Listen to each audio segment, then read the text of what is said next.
Assalamualaikum warahmatullahi wabarakatuh. Mari klik subscribe di channel ini dan aktifkan tanda loncengnya untuk mendapatkan update pemberitahuan di video berikutnya.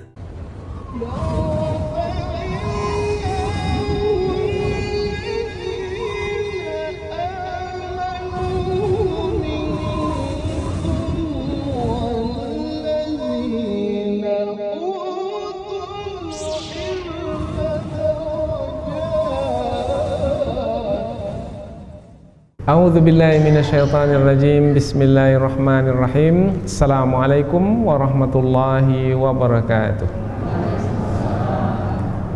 Alhamdulillahirabbil alamin wa bihi nasta'inu ala umurid dunya waddin. Nasta'inuhu wa nastaghfiruh wa na'udzu billahi min syururi anfusina wa min sayyiati a'malina. فَمَنْ يَهْدِهِ اللَّهُ فَلَا مُضِلَّ لَهُ وَمَنْ يُضْلِلْ فَلَا هَادِيَ لَهُ أَشْهَدُ أَنْ لَا إِلَهَ إِلَّا اللَّهُ وَحْدَهُ لَا شَرِيكَ لَهُ وَأَشْهَدُ أَنَّ مُحَمَّدًا عَبْدُهُ وَرَسُولُهُ لَا نَبِيَّ بَعْدَهُ أَمَّا بَعْدُ.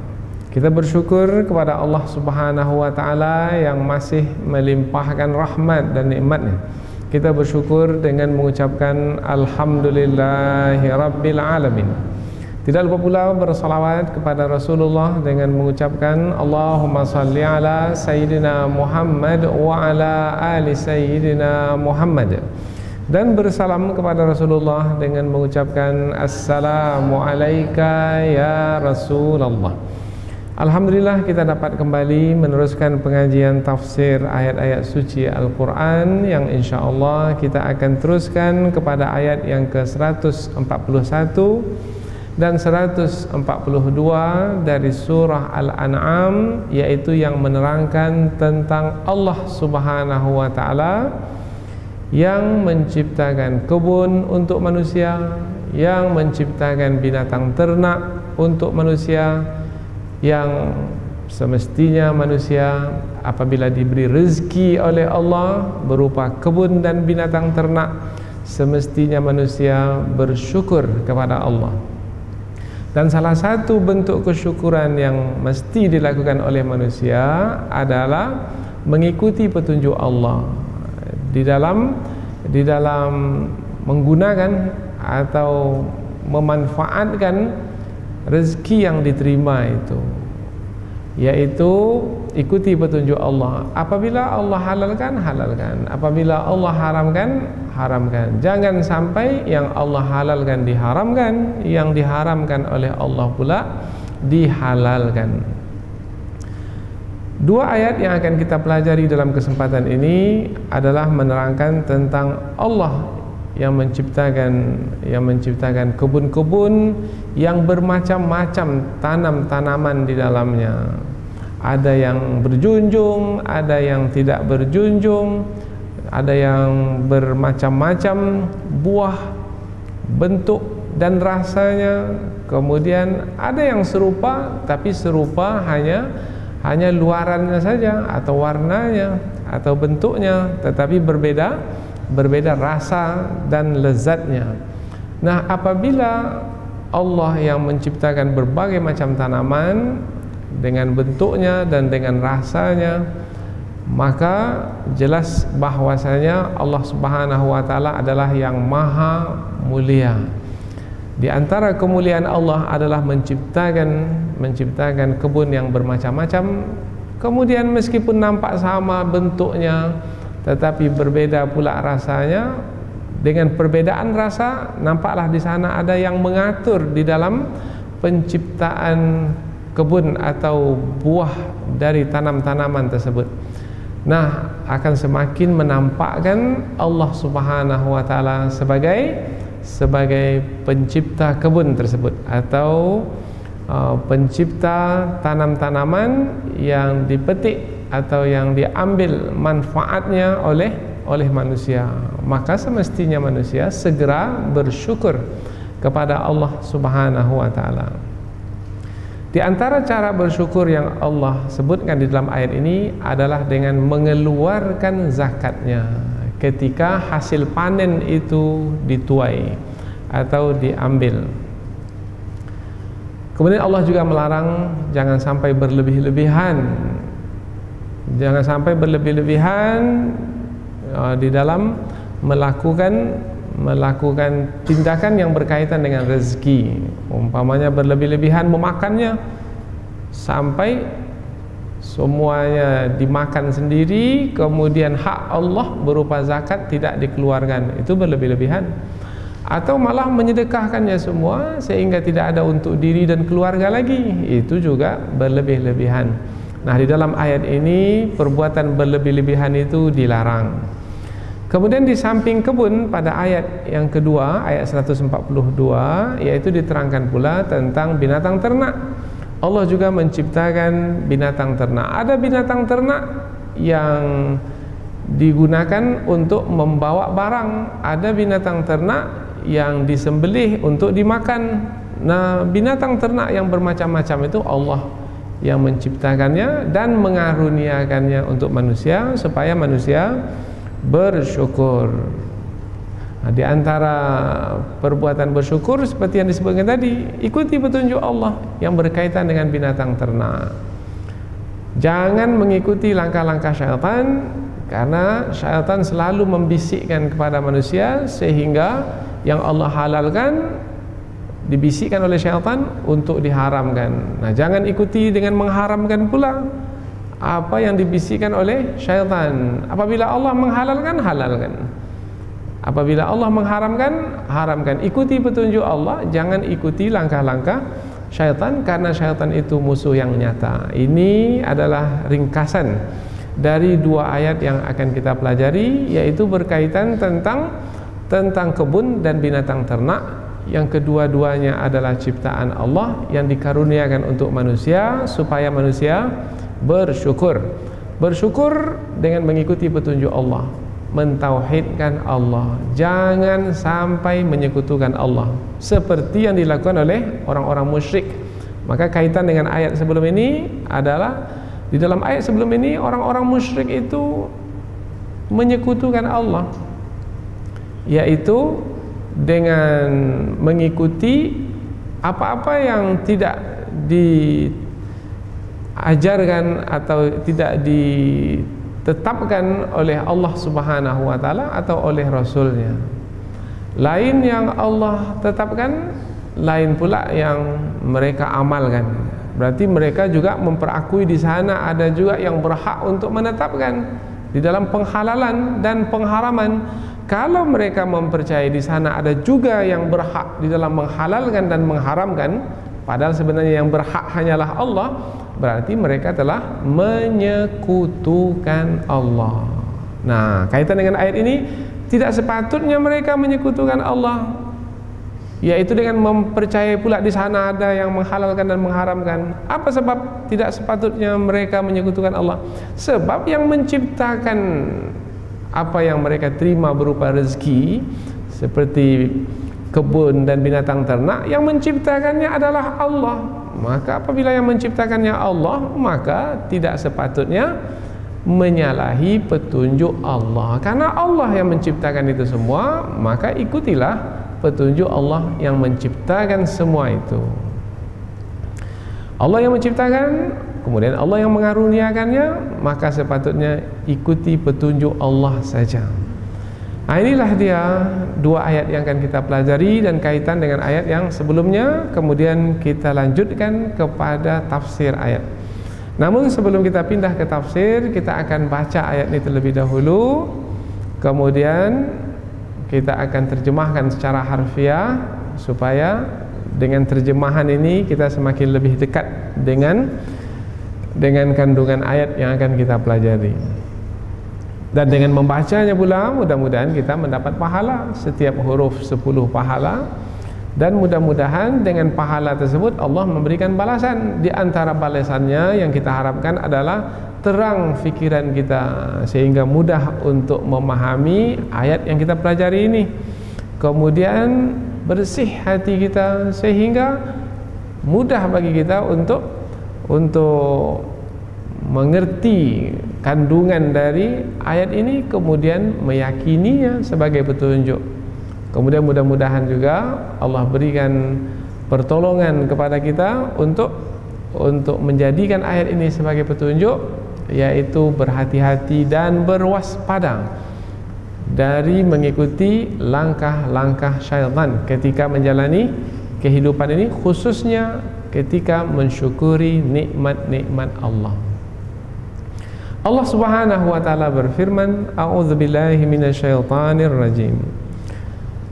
Wa huwa alladhi ansha'a jannatin ma'rushatin wa ghaira ma'rushat wan nakhla waz zar'a mukhtalifan ukuluh waz zaituna war rumman mutashabihan wa ghaira mutashabih kulu min thamarihi idza athmara wa atu haqqahu yawma hasadih wa la tusrifu innahu la yuhibbul musrifin wa minal an'ami hamulatan wa farsha kulu mimma razaqakumullah wa la tattabi'u khutuwatis syaitan innahu lakum aduwwum mubin. Allah berfirman,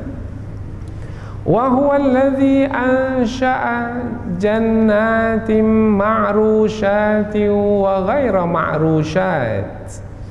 Wa huwa, dan dialah Allah, alladhi ansha'a, yang telah menciptakan, jannatin, kebun-kebun, ma'rushat, yang berjunjung.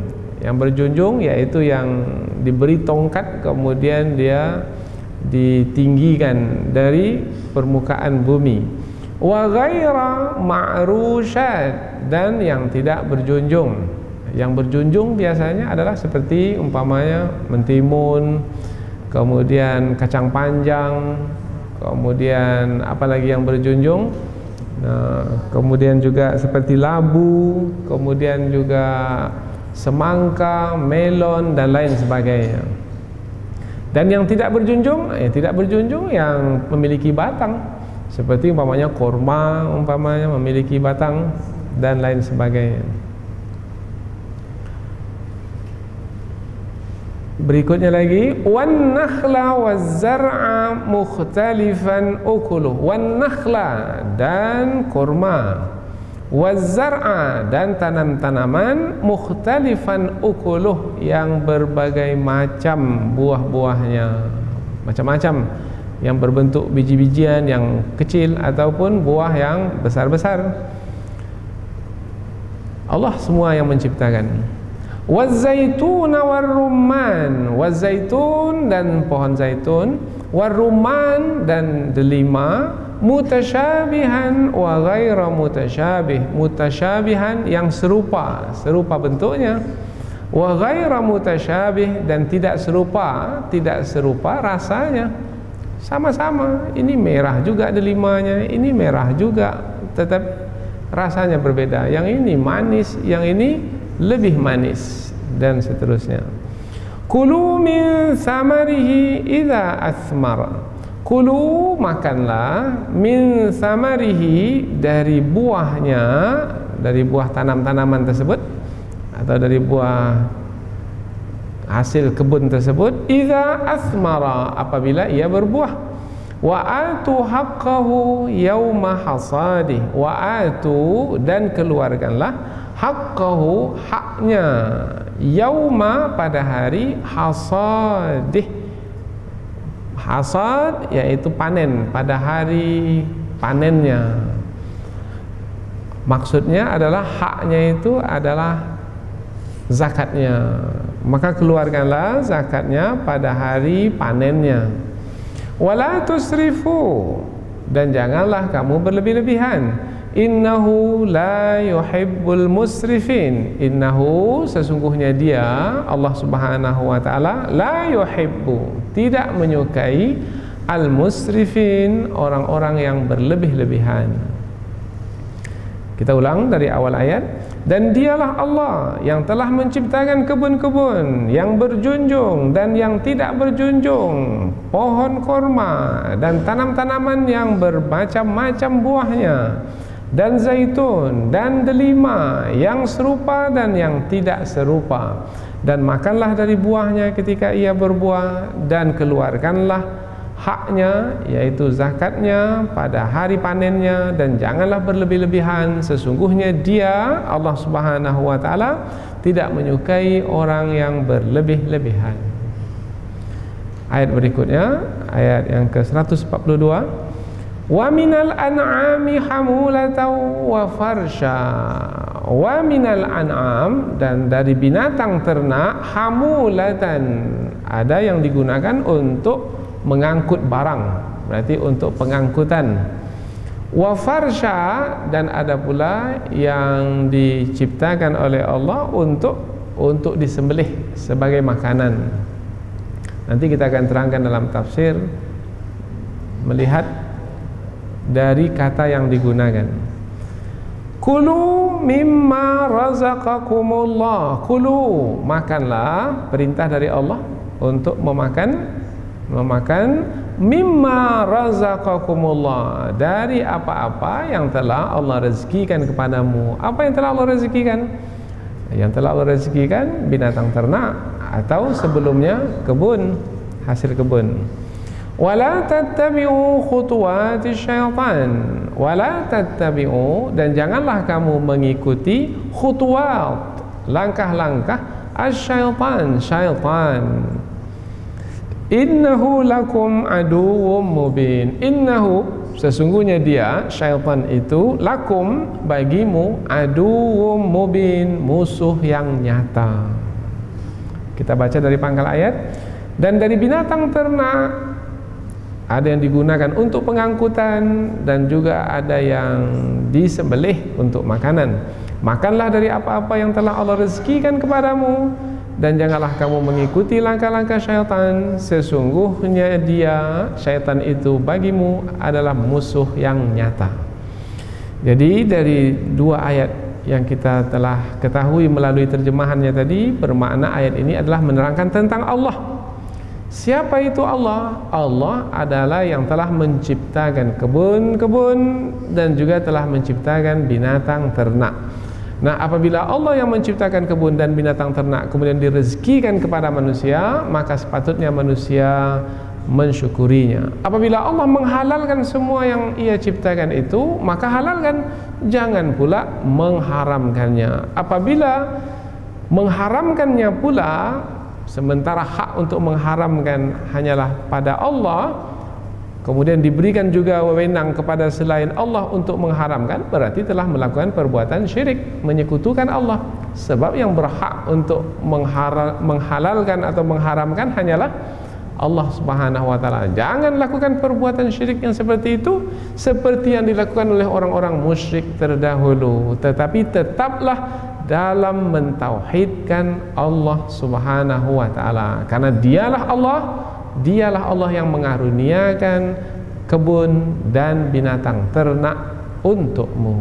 Nah, inilah dia ringkasan dari dua ayat ini. Mengapa perlu kita menyampaikan ringkasan ini? Supaya nanti ketika kita mengkaji ayat ini melalui tafsirannya, kita tetap fokus kepada dua ayat ini. Selanjutnya kita pindah ke tafsir ayat. Kita akan kaji dengan lebih mendalam melalui kata-kata yang ada di dalam ayat ini.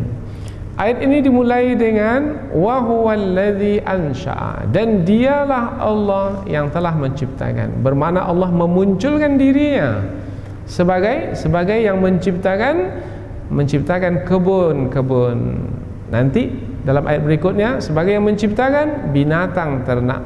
Nah, apabila Allah yang menciptakan semua itu, maka ikuti petunjuk Allah yang menciptakan semua itu.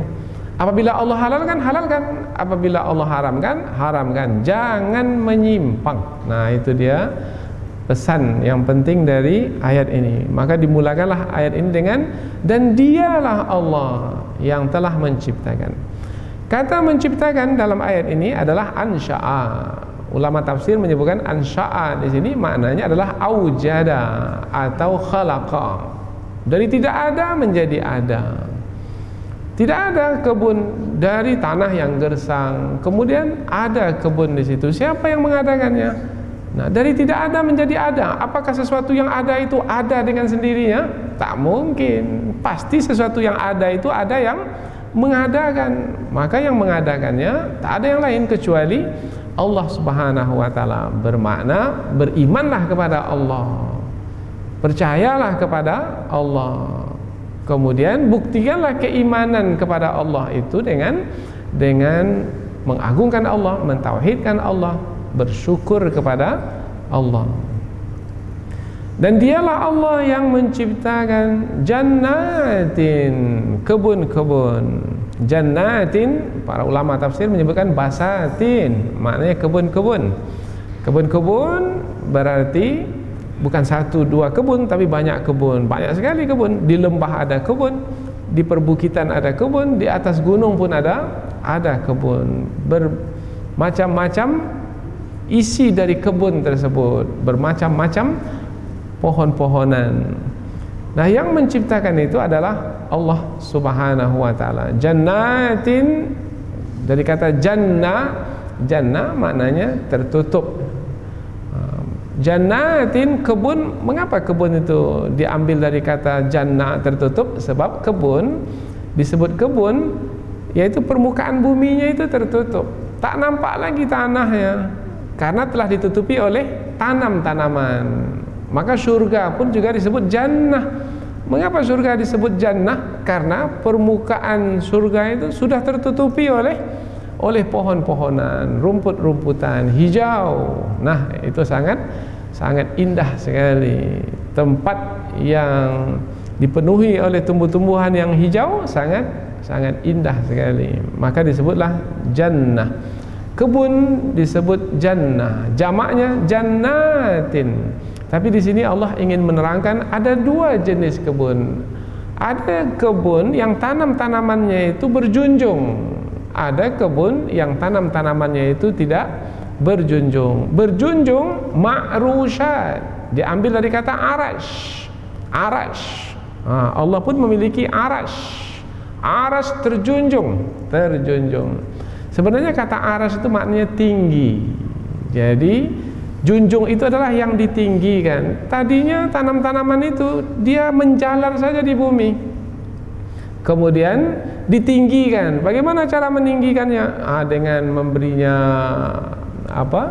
Dengan memberinya tongkat, umpamanya memacakkan kayu, kemudian memanjatlah dia ke atas menjadi tinggi. Nah, junjungan yaitu yang menjadikan tanaman itu tinggi disebut tanaman ma'rusyat, tanaman yang ditinggikan atau dijunjungkan. Kalau kacang panjang kalau tidak dijunjungkan bagaimana? Nah, kemudian apabila mentimun kalau tidak dijunjungkan bagaimana? Bisa busuk dia di atas tanah. Maka dia pun dijunjungkan. Ada yang dijunjungkan itu dia berjunjung sendiri, dia menjalar saja sendiri. Ada pula yang dijunjungkan oleh manusia. Itu adalah jenis dari tanam-tanaman yang Allah ciptakan. Ada yang berjunjung wa ghaira ma'rusyat, dan ada pula yang tidak berjunjung. Apabila ada dua jenis tanaman yang seperti itu, bermakna di sana pasti ada yang menghendakinya sehingga ini berjunjung, ini tidak berjunjung. Siapa yang menghendakinya? Pastilah yang berkehendak itu adalah yang berkuasa. Siapa yang berkuasa? Yang menciptakannya. Maka nampaklah Allah Subhanahu wa taala dari penciptaan tanaman, ada yang berjunjung, ada yang tidak berjunjung. Mana yang lebih susah, yang berjunjung atau yang tidak berjunjung? Yang berjunjung, karena kita mesti bekerja lagi untuk menjunjungnya. Nah, kalau yang tidak berjunjung, tanam saja kemudian dia pun tumbuh seperti pohon korma, umpamanya dia tumbuh saja terus. Tapi itulah dia ciptaan Allah Subhanahu wa taala. Ada yang berjunjung, ada yang tidak berjunjung. menampakkan kehendak Allah, Allah tidak mengembalikannya kepada kehendak manusia, tidak, tetapi Allah menetapkan dengan kehendaknya, manusia mengikuti kehendak Allah itu. Berarti nampak Allah sebenarnya, Allah yang berkehendak di dalam mengurus tanam-tanaman. Sebenarnya bukan petani yang mengurus tanam-tanaman, Allah Subhanahu wa taala. Wan nakhla, dan pohon korma, wazar'a, dan tanam-tanaman, mukhtalifan ukuluh, yang bermacam-macam buahnya. Disebut di sini korma, kemudian disebut pula di sini tanam-tanaman yang bermacam-macam buahnya. Macam-macam, ada yang kecil-kecil, ada yang besar-besar, ada yang satu-satu, ada yang setangkai, dan seterusnya. Wazaitun warumman, dan delima, dan zaitun, dan juga delima. Disebutkan di sini, kalau tadi disebutkan bentuknya, yaitu yang berjunjung dan tidak berjunjung, sekarang pula disebutkan nama dari jenis tanaman tersebut, yaitu korma, kemudian dari tanam-tanaman yang buah-buahan, yang berbuah, kemudian juga ada zaitun, ada delima. Ketika disebutkan nama dari tanam-tanaman ini, maka di antara ulama tafsir melihat bahwasanya di sana ada isyarat, yaitu ketika Allah menyebut nama dari tanam-tanaman bermakna di sebalik penyebutan nama itu ada keistimewaan. Jadi ketika Allah menyebut kurma, kemudian ada lagi yang tanam-tanaman yang dari jenis buah-buahan atau biji-bijian, bermakna kurma yang biji-bijian, kemudian berikutnya zaitun dan delima, bermakna tanam-tanaman ini ada keistimewaannya. Apa keistimewaannya? Ada yang mengatakan keistimewaannya adalah karena khasiatnya untuk kesehatan badan. Ada lagi keistimewaannya bisa menyembuhkan penyakit. Ada lagi khasiatnya adalah bisa untuk membangun kemakmuran dan kesejahteraan. Jadi khasiat mana kekhususannya itu, yaitu nilainya sangat tinggi sekali. Umpamanya pohon korma lah kita sebut sekarang ini. Pohon korma, 1 kilogram korma itu berapa? Di tempat kita ini ada juga yang sama dengan korma, yaitu sawit. 1 kilogram sawit berapa? 1 kilogram sawit 1.300 rupiah. 1 kilogram korma 50 rial. 50 rial kali 3.000, berapa itu? 150.000. Sama-sama 1 kilogram, yang satu 1.300, yang satu 150.000. Mana yang mau? Sementara kita punya lahan terbatas, pohonnya sama bentuknya, besarnya pun sama juga. Nah, ketika Allah menyebut korma dan Allah tidak menyebut sawit, berarti di korma itu ada keistimewaan. Maka apabila Allah menyebutnya, kemudian ada kebaikan di dalamnya, ada khasiatnya, keistimewaannya, bukan hanya dari sisi kandungannya, tetapi juga dari sisi nilainya yang tinggi, maka kalau bisa menanam korma dan dia berbuah, mengapa tidak menanam korma? Mengapa masih bersawit juga lagi? Nah, ini adalah pesan yang ditangkap oleh para ulama tafsir ketika pohon korma itu disebut, kemudian biji-bijian disebut, karena biji-bijian banyak khasiatnya. Kemudian zaitun disebut, dan delima disebut. Untuk mengkajinya lebih lanjut, silakan kaji dari aspek sains umpamanya, dari aspek ekonomi umpamanya, kemudian lagi dari aspek tanah umpamanya. Rupanya pohon kelapa sawit yang kita tanam malah menggersangkan dan merusak bumi kita. Berbeda dengan pohon korma apabila kita tanam. Pohon korma apabila kita tanam, dia malah menjaga tanah kita itu, memeliharanya tetap subur, tidak menggersangkannya dan merusaknya.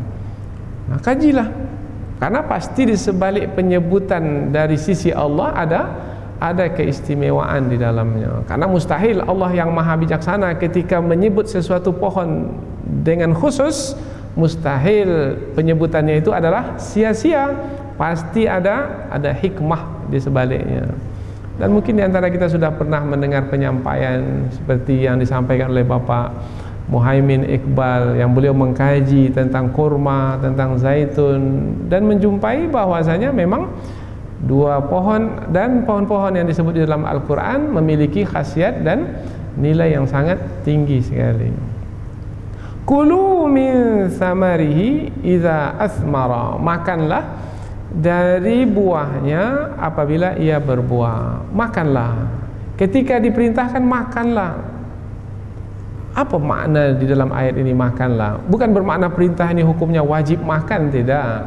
Tapi perintah di sini adalah lil ibahah, karena ada perintah itu untuk menerangkan kewajiban, tetapi ada juga perintah itu untuk menerangkan kebolehan saja. Nah, di sini ini perintah al-amru lil ibahah. Perintah di dalam ayat ini adalah untuk boleh. Boleh, silakan makan. Idza asmara, apabila ia berbuah. Mengapa Allah perintahkan untuk memakannya? Sebab dalam ayat sebelum ini orang-orang musyrik memiliki kepercayaan jangan makan. Kan mereka melarang. Ini bahagian ini tak boleh dimakan. Ini untuk berhala-berhala kita ini, kata orang-orang musyrik. Maka Allah pula menerangkan dalam ayat ini, tanam-tanaman itu diciptakan adalah untuk dimakan hasilnya, bukan untuk dibuang sia-sia begitu saja. Itu namanya pembaziran. Tanam-tanaman itu diciptakan untuk dimakan, untukmu wahai manusia, bukan untuk berhala kemudian dia menjadi sia-sia. Nah, jadi ayat ini ketika Allah menyebut kulu, makanlah, artinya untuk memperingatkan orang-orang musyrik jangan sampai Allah telah menciptakan tanam-tanaman dan telah berbuah, kemudian buahnya itu ditinggalkan sehingga jadi sia-sia, mubazir. Di dalam ayat yang lain Allah menyebut pembaziran itu adalah perbuatan syaitan. Maka siapa yang mubazir, maka dia adalah saudara syaitan. La tubaziru tabzira, innal mubadzirina kanu ikhwanas syayatin. Janganlah kamu melakukan pembaziran, sesungguhnya perbuatan mubazir itu adalah perbuatan syaitan. Wa kana syaitanu li rabbih kafura, sesungguhnya syaitan itu terhadap Allah Subhanahu wa taala sangatlah kafir. Jadi ketika Allah memerintahkan kulu min samarihi, makanlah dari buahnya, bermakna ini untuk menerangkan bahwasanya apabila tanam-tanaman diciptakan oleh Allah dan memang boleh untuk dimakan, makan, jangan sampai disia-siakan. Idza asmara, apabila ia berbuah. Apa gunanya kata idza asmara? Apabila ia berbuah.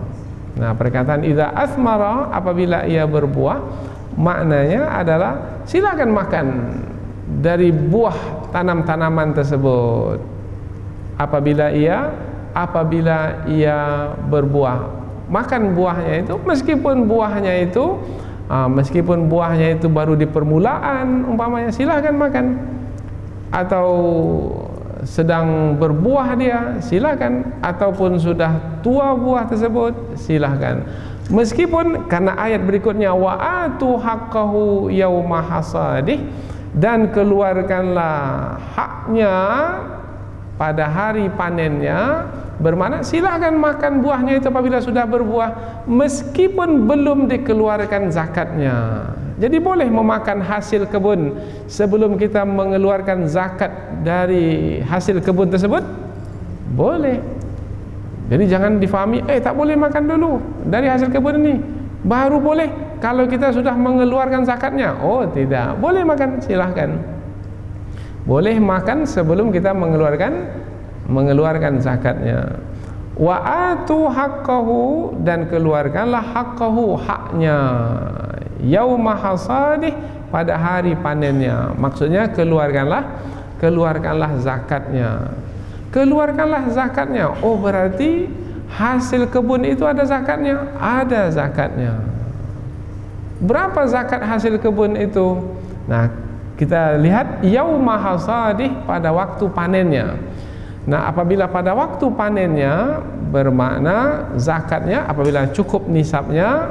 Apabila kebun tersebut adalah kebun yang tidak diairi oleh manusia, yaitu airnya itu dari air hujan, kemudian dari air sungai, bermakna Allah sebenarnya yang menyiraminya, manusia hanya menanam kebun itu saja.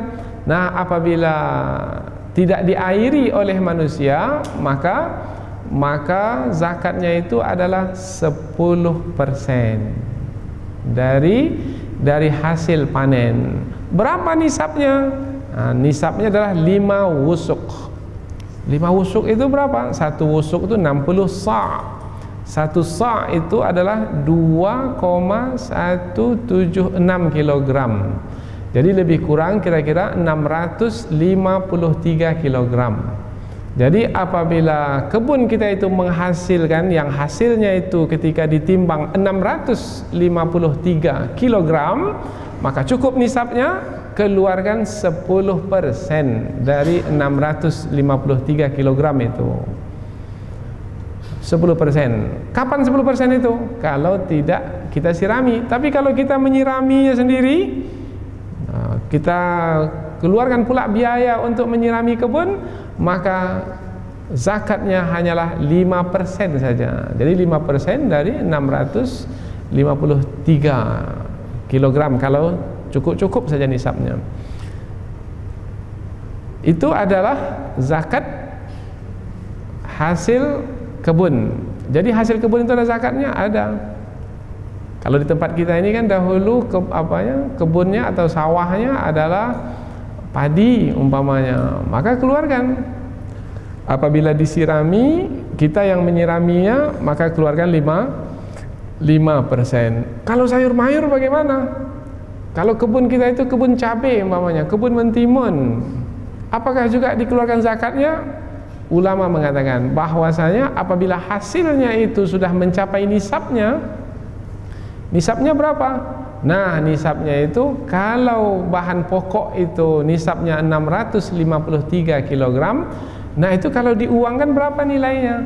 Nah, apabila sayur mayur itu jumlahnya juga sama seperti nisab bahan pokok itu, maka ia pun juga dikeluarkan zakatnya. Karena di sini ada yang mengusahakan sayur mayur untuk diekspor. Maka jangan dikatakan sayur mayur ini tak ada zakatnya. Ada zakatnya. Lalu berapa zakatnya? Maka dihargakanlah sebanyak mana harga yang dicapai oleh bahan pokok yang nisabnya 653 kilogram. Silahkanlah kalikan. Kemudian apabila mencapai, maka sayur mayur dikeluarkan zakatnya. Disirami sayur-sayurnya 5%. Tidak disirami 10%. Lalu kebun sawit kita bagaimana? Berapa persen? Kalau tidak disirami 10%. Allah telah berikan petunjuk, yaitu apabila sudah cukup nisab, kemudian mengeluarkan zakatnya. Berapa zakatnya tadi? 10%. Maka keluarkan 10%. Kalau hanya mengeluarkan 2%, oh itu tidak ikut petunjuk, itu berlebih-lebihan karena memakan harta fakir miskin. Ada pula yang berlebih-lebihan 10% tapi dia berikan sampai 80%, tinggal 20% untuk dia lagi. Ini pun juga berlebih-lebihan. Ada riwayat menyebutkan ada seorang sahabat Nabi bernama Sabat bin Qais. Sabat bin Qais ini memiliki kebun. Kemudian ketika kebunnya itu sudah sampai masa panennya, maka di pagi hari pun dia mengatakan, siapa saja di antara orang yang minta hasil kebunku ini pada hari ini akan kukasih.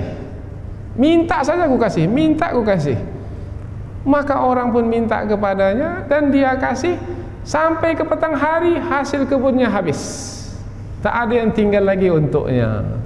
Maka ada di antara ulama tafsir, sebab turun ayat ini adalah untuk menegur perbuatan Sabat bin Qais yang berlebih-lebihan, sehingga dia berikan semuanya kepada orang dan tidak ada lagi yang tersisa untuk dirinya. Wala tusrifu, dan jangan kamu berlebih-lebihan sesuai ikut petunjuk Allah. 10%, 10%, 5%, 5%. Innahu la yuhibbul musrifin. Sesungguhnya Allah tidak menyukai orang yang melampaui batas. Hukum-hukum yang Allah telah tetapkan itu adalah batasan-batasan. Maka ikuti batasan-batasan tersebut, maka bermakna kita adalah orang-orang yang menjaga diri dari melampaui batas. Batasan Allah tetapkan itu adalah untuk kemaslahatan kita, untuk kebaikan kita. Di saat kita lampaui batasan, bermakna dia akan mendatangkan keburukan, kemudaratan. Allah pasti lebih tahu apa yang terbaik bagi hidup kita. Maka jaga dan hormatilah batasan yang telah Allah tetapkan. Ayat berikutnya yaitu tentang binatang ternak pula. Kalau tadi tentang kebun, sekarang pula tentang binatang ternak. Wa minal an'ami hamulatan wa farsha. Dan dari binatang ternak ada yang digunakan untuk pengangkutan. Biasanya yang digunakan untuk pengangkutan ini adalah yang badannya besar, umpamanya seperti unta, seperti kuda, dan juga seperti kerbau atau keledai. Ada pula yang digunakan, yang Allah ciptakan itu untuk disembelih, untuk dimakan dagingnya. Ada umpamanya seperti domba atau biri-biri, seperti kambing, itu untuk disembelih.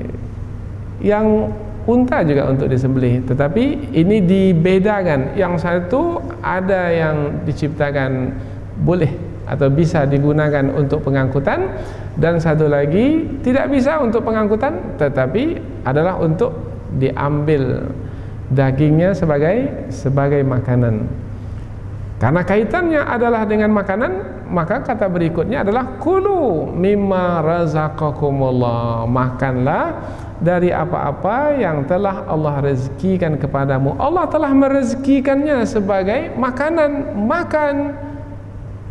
Allah telah merezekikannya sebagai makanan, kemudian kamu haramkan pula untuk tidak dimakan dengan alasan ini adalah untuk berhala. Sementara berhala tak bisa memakan. Patung-patung bisa memakan makanan? Tak bisa. Bermakna nanti makanan itu akan menjadi mubazir, terbiar, menjadi sia-sia. Maka Allah Subhanahu wa taala melarang perbuatan seperti yang dilakukan oleh orang-orang musyrik. Maka bagi orang-orang beriman, kulu, makanlah mimma razaqakumullah, dari apa-apa yang telah Allah rezekikan kepadamu. Wala tattabi'u khutuwatis syaitan, dan jangan kamu mengikuti langkah-langkah syaitan. Perintah Allah, makanlah. Larangan Allah, jangan ikuti. Jangan ikuti langkah-langkah syaitan. Di antara perintah syaitan kepada manusia, yaitu yang boleh dimakan, syaitan perintahkan jangan makan. Ini adalah untuk berhala. Nah, yang membisikkannya kepada manusia adalah syaitan. Berarti syaitan adalah yang mengharamkan. Semestinya yang berhak mengharamkan adalah Allah. Berarti manusia telah menyekutukan Allah dengan syaitan. Disitulah kejahatan yang tercela yang telah dilakukan oleh orang-orang musyrik, yaitu mengikuti perintah syaitan. Allah menghalalkan, mestinya ikuti. Syaitan mengharamkan apa yang Allah halalkan, mereka pula mengikuti perintah syaitan. Mengikuti perintah syaitan itu dalam ayat ini disebut mengikuti langkah-langkah syaitan. Mengapa digunakan kata langkah? Mengapa tidak disebut mengikuti perintah syaitan? Mengapa digunakan kata mengikuti langkah-langkah syaitan? Karena biasanya kalau disebut langkah bermakna berjalan. Kemudian kalau disebut mengikuti, biasanya mengikuti ini di mana letaknya? Di muka atau di belakang? Di belakang. Kalau disebut mengikuti langkah-langkah syaitan, bermakna yang mengikuti syaitan itu di belakang dan syaitannya di depan. Maka Allah melarang jangan sampai mengikuti langkah-langkah syaitan. Sebab syaitan itu melangkah bukan melangkah untuk mendapatkan redha Allah, bukan melangkah untuk menuju surga. Syaitan itu melangkah ke neraka. Apabila kamu mengikuti langkah-langkah syaitan, bermakna kamu mengikuti syaitan ke neraka. Nah, ini makna yang mudah untuk difahami. Karena kata mengikuti kita fahami adalah sebagai yang berjalan di belakang. Yang berjalan di belakang. Siapa yang mengikuti langkah-langkah syaitan, bermakna yang berjalan di belakang syaitan. Dan digunakan kata langkah-langkah. Langkah-langkah ini kaitan dengan kaki. Kaki melangkah satu. Langkah-langkah bermakna banyak langkah kaki. Nah, apabila disebut jangan mengikuti langkah-langkah syaitan, jangan buat perbuatan seperti yang dilakukan oleh syaitan. Jangan. Apa sebab? Ada ta'lil. Ta'lil adalah alasan mengapa Allah melarang, yaitu innahu lakum aduwwum mubin. Innahu lakum aduwwum mubin. Sesungguhnya dia, syaitan itu adalah musuh yang nyata bagimu. Musuh yang nyata maknanya permusuhannya itu nyata. Permusuhannya nyata? Nyata sekali. Dari mana tahu kita bahwasanya permusuhan syaitan itu nyata? Kalau tidaklah karena permusuhan syaitan kepada Nabi Adam, niscaya Nabi Adam tetap di dalam surga, berada di muka bumi ini. Ini adalah bukti nyata dari permusuhan syaitan, sehingga memperdaya Nabi Adam ketika berada dalam surga, kemudian melakukan pelanggaran. Syaitan adalah musuh yang nyata. Kemudian musuh yang nyata juga adalah karena Allah yang menyatakannya. Allah menyampaikan kepada Nabi Adam, inna hadza, sesungguhnya ini, iblis ini, aduwwun laka wa li zaujika, adalah musuh bagimu dan musuh bagi istrimu. Kalau Allah yang memberitahukan, itu sudah nyata betul lah, itu nyata benar lah, karena Allah yang memberitahukan. Nah, berarti apabila disebut syaitan itu adalah musuh yang nyata, nyata permusuhannya, kemudian nyata betul sebagai musuh karena Allah yang menyatakannya, maka apabila demikian tidak sepatutnya orang-orang beriman mengikuti langkah-langkah syaitan. Langkah-langkah syaitan itu adalah yang bertentangan dengan yang diperintahkan oleh Allah. Oh, berarti kita mesti tahu mana yang diperintahkan oleh Allah, mana yang dilarang oleh Allah, supaya kita mengetahui, oh ini adalah yang diperintahkan oleh Allah, ini yang saya ikuti. Oh ini adalah yang dilarang oleh Allah, ini saya tidak akan buat. Kalau ada bisikan-bisikan lain yang diperintahkan, lain pula yang dibisikkan kepada kita, bermakna itu adalah bisikan syaitan, jangan ikuti.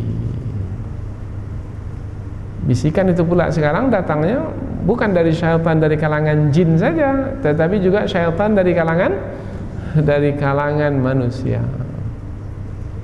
Maka dibisikkanlah ke telinga kita, Bapak mau sehat? Nah, kalau mau sehat bawa kambing ke sini.